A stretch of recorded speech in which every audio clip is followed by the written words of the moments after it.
အရေးပေါ်တန်ကြုံရသူတို့က၎င်းတို့၏လိုအပ်ချက်များကိုအကောင်းဆုံးစီရင်သူများဖြစ်ကြပါတယ်၎င်းတို့မြင်လိုတဲ့အပြောင်းလဲဟာစီမံချက်ကကွဲပြားအောင်နဲ့အကျိုးသက်ရောက်မှုဖြစ်အောင်လုပ်မဲ့အရာဖြစ်ပါတယ်အကျိုးခံစားသူတို့ကဒီအပြောင်းလဲကိုဖော်ထုတ်ပြီးဆုံးဖြတ်ချက်ချရမှာကူညီနိုင်ပါကအကျိုးသက်ရောက်ပိုရနိုင်ပါတယ်လူမှုမပါပါကလိုအပ်ချက်ဖြည့်ဆည်းမှုပြက်ကွက်ခြင်းအားနည်းတဲ့အုပ်စုများကြံခြင်းငွေပြုံးတီးခြင်းနဲ့ခံစားမှုတိုးခြင်းများဖြစ်စေပါတယ်Bueno, en el contexto donde estamos trabajando nosotros y en temas de ayuda humanitaria, en proyectos de rehabilitación, una característica que tiene CAR es lograr la participación efectiva de los socios. Trabajamos fundamentalmente con aportes de las propias comunidades que están trabajando y en asocio con los gobiernos municipales. Entonces, hacemos participar o participamos de manera conjunta con los socios desde el inicio, desde la identificación de los daños y las necesidades para la gente. It requires a longer term kind of engagement to bring their level of confidence whereby people can come and challenge on certain types of activities. And communities has to say, instead of simply act as total recipients, they have to understand that this is our right. Getting food whenever they need is their part of their human right.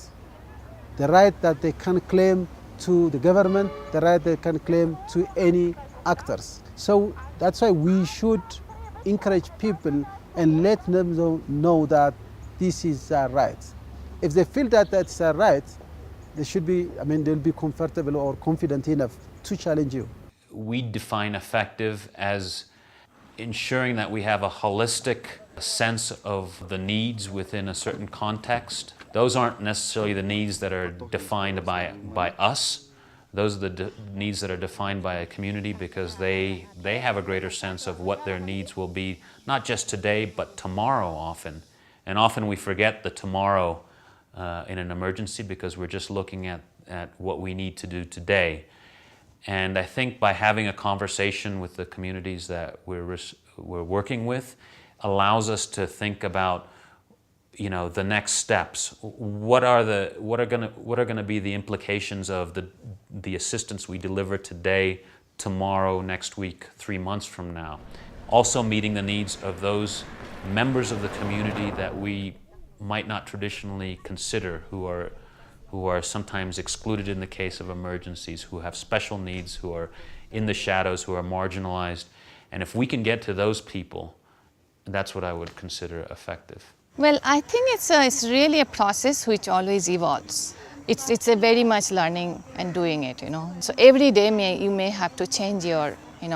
system or something. Every day you have to improve it. So there is always a continuous discussion happening between the beneficiaries and between our staffs,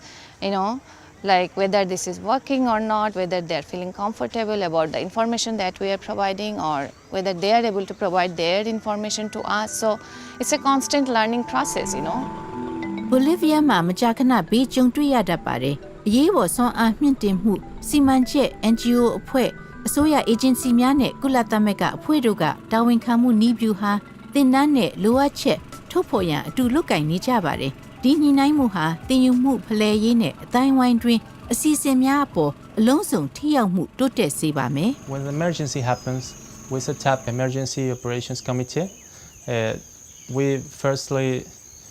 talk to the people of the communities. So we talk to them and see how is the people doing with the crops, with the animals. We gather